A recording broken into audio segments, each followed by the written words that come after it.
जय श्री महाकाल दोस्तों, हमारे शिव तंत्र धाम परिवार में जुड़े रहने के लिए आप सभी का धन्यवाद। मेरे सभी साधकों के ऊपर त्रिदेव और त्रिदेवियों का आशीर्वाद बना रहे। आज मैं आप लोगों को बहुत ही अच्छी जानकारी के विषय में बताने वाला हूं, और मैं इस विषय में संपूर्ण जानकारी दूंगा। आज मैं आप लोगों को मृत संजीवनी विद्या के विषय में बतलाऊंगा। मृत संजीवनी विद्या वह विद्या होती है जो मृत शरीर में भी जीवन भर दे, वह होती है मृत संजीवनी विद्या। आप लोगों ने पुराने धार्मिक सीरियल देखे ही होंगे।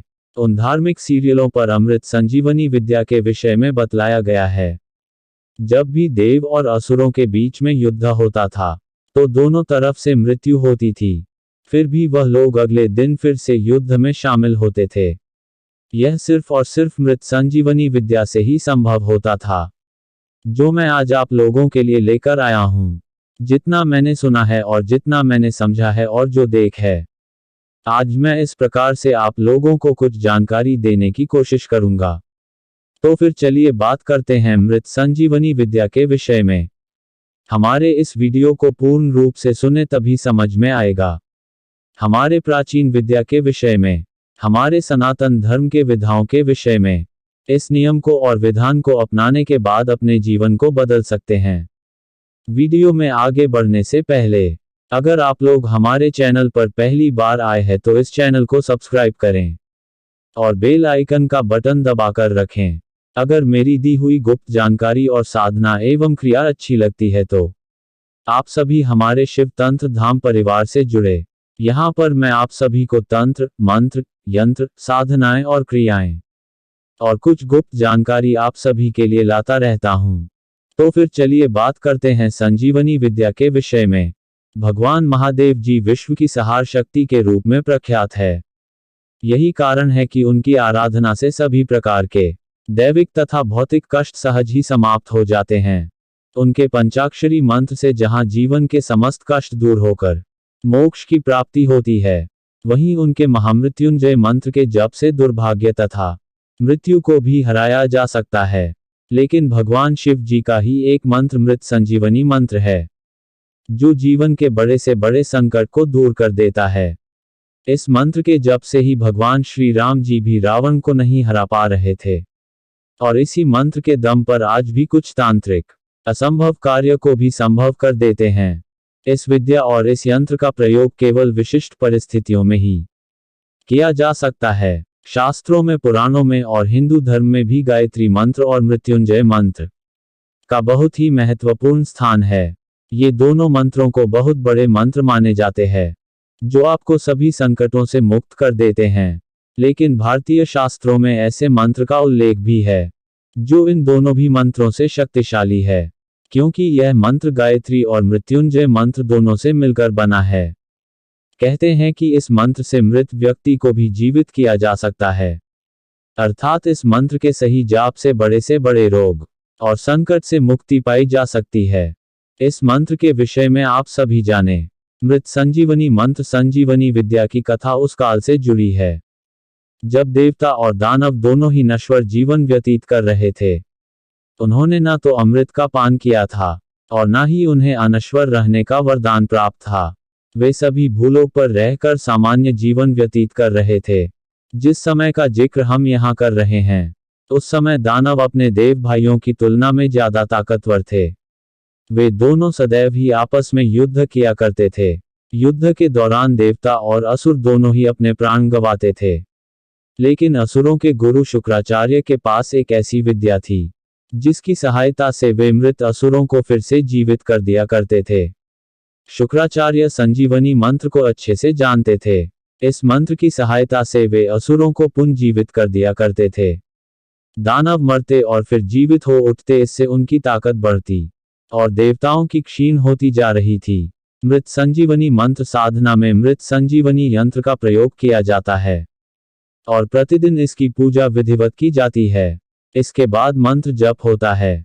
मृत संजीवनी मंत्र के साधक इसे स्वतंत्र रूप से भी मृत्यु के समीप पहुंच रहे व्यक्ति के लिए बनाते हैं और अभिमंत्रित कर धारण कराते हैं। कैंसर, हृदय रोग, एड्स, गंभीर दुर्घटना, हृदय की खराबी, किडनी की खराबी, मस्तिष्क का घात आदि जैसी बीमारियों अथवा जब भी मृत्यु की संभावना बन रही हो इसका प्रयोग किया जाता है। आज के समय में मृत संजीवनी विद्या से भी मृत को जीवित करने की क्षमता रखने वाला साधक मिलना बेहद मुश्किल है। यद्यपि असंभव कुछ भी नहीं है, असफलता ही सफलता का कारण बनता है। पर जिनके पास यह क्षमता हो वह आज के समय में सामाजिक रूप से सक्रिय होगा कहना मुश्किल है। अतः मृत्यु समीप वाले पर ही इसका प्रयोग अधिक उपयुक्त है। और ऐसे व्यक्ति को धारण कराने से दो तरह की क्रिया होती है। एक तो उसकी प्राण शक्ति बढ़ जाती है। गायत्री के प्रभाव से दूसरे आसन मृत्यु को टाला जा सकता है। महामृत्युंजय भगवान शिव के प्रभाव से। अतः जब भी किसी की मृत्यु की आशंका समीप हो, उसे मृत संजीवनी यंत्र कम से कम 21,000 मंत्रों से अभिमंत्रित करके धारण कराना चाहिए।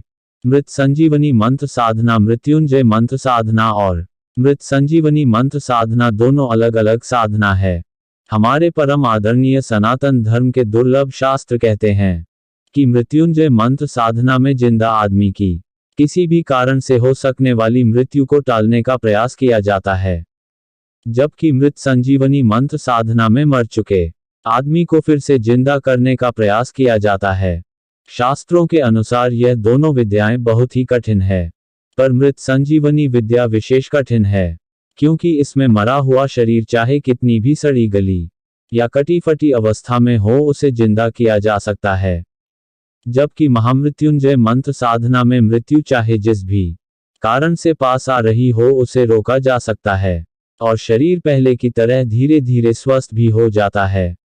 महामृत्युंजय मंत्र में जहां सनातन धर्म के सभी 33 देवताओं की शक्तियां शामिल हैं, वहीं गायत्री मंत्र प्राण ऊर्जा तथा आत्मशक्ति को चमत्कारिक रूप से बढ़ाने वाला मंत्र है।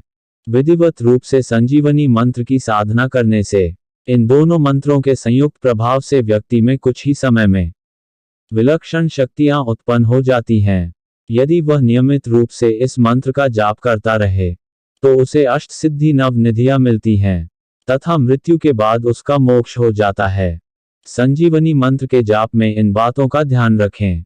जब काल के दौरान पूर्ण रूप से सात्विक जीवन जिए, सरसों तेल, साबुन, शैम्पू, पेस्ट, मंजन ना करें, पूर्ण शारीरिक मानसिक ब्रह्मचर्य का पालन हो। मंत्र के दौरान साधक का मुंह पूर्व दिशा की ओर होना चाहिए। इस मंत्र का जाप शिव मंदिर में या किसी शांत एकांत जगह पर रुद्राक्ष की माला से ही करना चाहिए। मंत्र का उच्चारण बिल्कुल शुद्ध और सही होना चाहिए। साथ ही मंत्र की आवाज होठों से बाहर नहीं आनी चाहिए। जाप काल के दौरान व्यक्ति को मांस, शराब, सेक्स तथा अन्य सभी तामसिक चीजों से दूर रहना चाहिए। उसे पूर्ण ब्रह्मचर्य के साथ रहते हुए अपनी पूजा करनी चाहिए। जाप जिसके लिए किया जा रहा है उसका भोजन हो अथवा खुद के घर का ही भोजन हो, किसी अन्य के घर का भोजन अथवा अन्न ग्रहण ना करें। मृतक अथवा जन्म सूतक से बचाव करें। अस्पताल आदि जाने से बचे। जहां जन्म मृत्यु होती हो, क्यों नहीं करना चाहिए महामृत्युंजय गायत्री यानी संजीवनी मंत्र का जाप। मृत संजीवनी मंत्र का जप और इसका अनुष्ठान हर कोई नहीं कर सकता। या तो यह गुरु दीक्षा के बाद गुरु द्वारा दिया गया हो, अथवा ऐसा ब्राह्मण जिसने गायत्री और महामृत्युंजय दोनों ही मंत्रों के कम से कम 5 से 10 लाख जप कर लिए हो, वह भी गुरु द्वारा अनुमति मिलने पर ही इस अनुष्ठान को कर सकता है। इसका किसी पर प्रयोग करने से पूर्व अथवा इसके यंत्र निर्माण और प्रतिष्ठा के पूर्व साधक को कम से कम इसका 1.25 लाख का एक पुरस्चरण करना आवश्यक होता है, तभी वह यंत्र में शक्ति पाता है। बिन किसी पुरस्चरण के सीधे बनाया और अभिमंत्रित किया गया यंत्र किसी की जान बचाने के बजाय जान ले भी सकता है, क्योंकि पुरस्चरण के बाद किया गया हवन यह निश्चित करता है कि पुरस्चरण सफल हुआ या असफल हुआ, लाभदायक हुआ या हानिकारक। पुरस्चरण अथवा मंत्र जप में हुई त्रुटि। गायत्री को सौम्य श्री सावित्री भी है और महाकाली भी है। एक तो इनकी शक्ति ऊपर से महाकाल मृत्युंजय की शक्ति जब एक साथ संयुक्त हो तो उस ऊर्जा का अनुमान भी नहीं लगाया जा सकता है। महामृत्युंजय मंत्र मृत्यु को रोकते हैं और गायत्री मंत्र पुनर्जीवन देती हैं। आध्यात्म विज्ञान के अनुसार संजीवनी मंत्र के जाप से व्यक्ति में बहुत अधिक मात्रा में ऊर्जा पैदा होती है, जिसे हर व्यक्ति सहन नहीं कर सकता है। यदि इसका पूर्ण नाद और स्वर से जप किया जाए तो इसे गुरु के देखरेख में सीखा जाता है और धीरे धीरे अभ्यास के साथ बढ़ाया जाता है। इसके साथ कुछ विशेष प्राणायाम और अन्य यौगिक क्रियाएं भी सीखनी होती है ताकि मंत्र से पैदा हुई असीम ऊर्जा को संभाला जा सके। इसीलिए इन सभी चीजों से बचने के लिए इस मंत्र की साधना किसी अनुभवी गुरु के दिशा निर्देश में ही करनी चाहिए। इन्हीं कारणों से इसे सामान्य लोगों और यहाँ तक कि अच्छे से अच्छे को भी करने से मना किया जाता है। हमारे शास्त्रों में ऐसे कई सारे उल्लेख मिलते हैं जिनमें यही दो मंत्र सबसे प्रमुख स्थान में आते हैं, क्योंकि इनसे अधिक शक्तिशाली और कोई मंत्र नहीं है। आज हम जिस मंत्र की बात कर रहे हैं यह गायत्री मंत्र और महामृत्युंजय मंत्र दोनों से मिलकर बना है। माना जाता है कि इसी मंत्र से किसी मृत व्यक्ति को भी दोबारा जीवित किया जा सकता है, यानी कि इसी मंत्र से कई सारे बड़े बड़े रोगों और संकटों से मुक्ति मिल जाती है। ऐसा भी माना जाता है कि इसी मंत्र का जाप रावण भी किया करता था, जिससे वह बेहद ही ज्यादा शक्तिशाली बन जाता था। इस मंत्र का नाम मृत संजीवनी मंत्र है। माना जाता है कि कोई सच्चे दिल से निरंतर इस मंत्र का जाप करता है तो कई सारे बड़े बड़े संकटों से आसानी से मुक्ति पाई जा सकती है।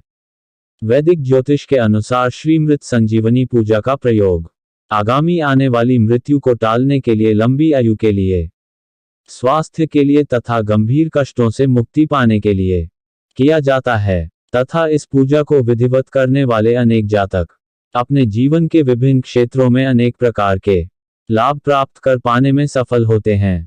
श्री मृत संजीवनी पूजा का आरंभ सामान्यतः सोमवार वाले दिन किया जाता है तथा उससे अगले सोमवार को इस पूजा का समापन कर दिया जाता है, जिसके चलते इस पूजा को पूरा करने के लिए सामान्यतः 7 दिन लगते हैं, किंतु कुछ स्थितियों में यह पूजा 7 से 10 दिन तक भी ले सकती है, जिसके चलते सामान्यतः इस पूजा के आरंभ के दिन को बदल दिया जाता है तथा इसके समापन का दिन सामान्यतः सोमवार ही रखा जाता है।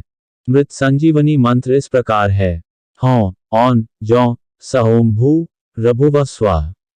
ओम त्र्यंबकम यजामहे सुगंधि पुष्टिवर्धनम उर्वारुकमिव बंधनान्मृत्योमुक्षीय मामृतात्। हौं ओम जू स्व औन भू रभुव स्वाह। यह है मंत्र और विधान। एक बार क्रिया एवं साधना करके देखें तभी समझ में आएगा। क्रिया और साधना कभी खाली नहीं जाती है, कुछ ना कुछ अवश्य ही प्राप्त होता है। अभी तक आप सभी हमारे शिव तंत्र धाम परिवार के साथ जुड़ चुके होंगे और जो लोग अभी तक हमारे परिवार से नहीं जुड़े हैं वह इस चैनल को सब्सक्राइब करके हमारे अपने परिवार के साथ जुड़े। सब्सक्राइब के लिए आप सभी का धन्यवाद। आशा करता हूँ यह जानकारी आप सभी को अच्छी लगी होगी, तो फिर इस वीडियो को एक लाइक करें और कमेंट करके बताएं यह जानकारी आप लोगों को कैसी लगी। आप सभी लोगों के लिए इसी प्रकार की जानकारी और साधना लेकर आता रहूंगा। फिर मिलते हैं कुछ और रहस्यमयी जानकारी और साधना के साथ। तब तक के लिए मेरे सभी साधक और साधिकाओं को जय श्री महाकाल।